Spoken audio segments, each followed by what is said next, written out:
নমস্কার বন্ধুরা, কেমন আছেন সবাই? আমার চ্যানেলে সবাইকে স্বাগত জানাই। আজ চিকেন কষা, চিকেন ভাজা, চিকেন কারি অনেক রকম তো খাই আমরা। তো এই রেসিপিটা তোমরা করে দেখতেই পারো। দারুণ একটা স্বাদের রেসিপি তোমাদের কাছে নিয়ে এসেছি আজ। একদম বোনলেস চিকেন বা উইথ বোন দিলেও হবে, তাতে অসুবিধা নেই, কিন্তু বোনলেস দিলে কী হবে, তাড়াতাড়ি হবে। তো দেখো, প্রথমেই আমি বোনলেস চিকেন নিয়ে নিয়েছি, ছোটো ছোটো করে পিস করে নিয়েছি, ঠিক এই মতো। এরপরে এর মধ্যে দিলাম আদা রসুন বাটা একসঙ্গে, আর দিয়েছি টক দই, আর দিয়েছি এখানে হলুদ গুঁড়ো, ধনে গুঁড়ো, জিরে গুঁড়ো, কাশ্মীরি লঙ্কা গুঁড়ো, একসাথে সব দিয়ে খুব ভালো করে এটাকে মেখে নিয়েছিলাম, যাতে করে এর স্বাদটা এর মধ্যে চলে যায়। আর হ্যাঁ, কাসৌরি মেথি দিয়েছিলাম, বেশি না, অল্পই দিয়েছিলাম, দিয়ে খুব ভালো করে এটাকে মেখে নিয়েছিলাম।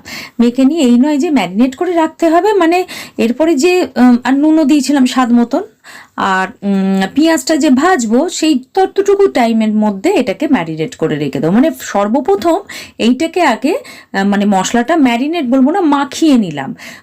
পেঁয়াজ বাদামি রং হতে হতে অন্তত 2-3 মিনিট তো লাগবেই। সেই মতো এখানে কড়াইতে তেল নিলাম একটু, এখানে মাখনও নেওয়া যায়, আমি তেল দিয়ে করেছি। আর কুচি কুচি করে পেঁয়াজটা কেটে নিয়েছি, 2টো পেঁয়াজ দিয়েছিলাম, বেশ ভালো করে হালকা বাদামি রং করে, খুব একটা মরমরে বা বেরেস্তার মতন নয়, হালকা বাদামি করে এটা ভেজে নিয়েছিলাম পেঁয়াজটা। কারণ পেঁয়াজটা খুব মরমরে করে ভাজার কোনো প্রয়োজন নেই, এটা খুব তাড়াতাড়ি চিকেন রান্না, সেই জন্যে অল্প করে এরকমভাবে দেখো ভেজে নিয়েছিলাম। আর 2টো টমেটো কী করেছিলাম, পিউরি করে নিয়েছিলাম, মানে পেস্ট করে নিয়েছিলাম, যাতে করে এর স্বাদ দ্বিগুণ বেড়ে যায়। তো গোটা গোটা টমেটো দিইনি আমি এখানে, ব্যাস করে নিলাম।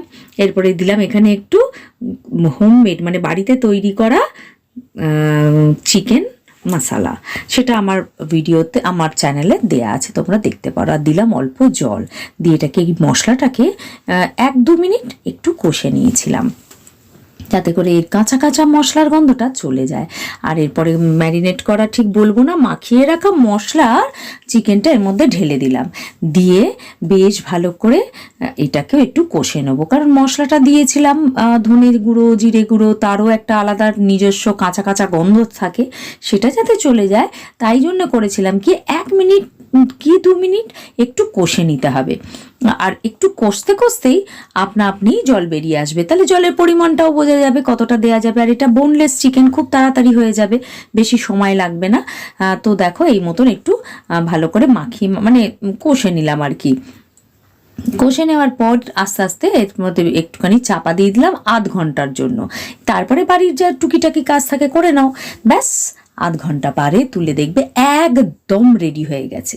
এরকম একটু রসা রসাও রাখতে পারো, আমি কিন্তু রেখেছিলাম এখানে একটু শুকনো শুকনো। সব সময় তো ঝোল মাংস, ভাজা মাংস, এই মাংস, চিকেন, এই ওই সেই নানান রেসিপি করে বা দেখে আমরা খেয়ে থাকি। তো এই রেসিপিটা অতি সহজে আর অতি সামান্য মশলা দিয়ে আর খুব তাড়াতাড়ি ঘরের মশলা দিয়েই তৈরি করে নিতে পারা যাবে এই রেসিপিটা। আচ্ছা হ্যাঁ, হোমমেড যে চিকেন মশলাটা বলেছিলাম, সেটা যদি বাড়িতে না থাকে, অনেকের নাও থাকতে পারে, তাতে কি মনে হবে যে হলো না কিছু, তা না। চিকেন যে মশলা যে কোনো ব্র্যান্ডের পাওয়া যায়, সেটা একটু দিয়ে দিলেই হবে, তাতে কোনো অসুবিধা নেই। তো দেখো বেশ টকবক টকবক করে ফুটিয়ে নিলাম, গায়ে গায়ে হয়ে গেল, ব্যাস রেডি টু সার্ভ।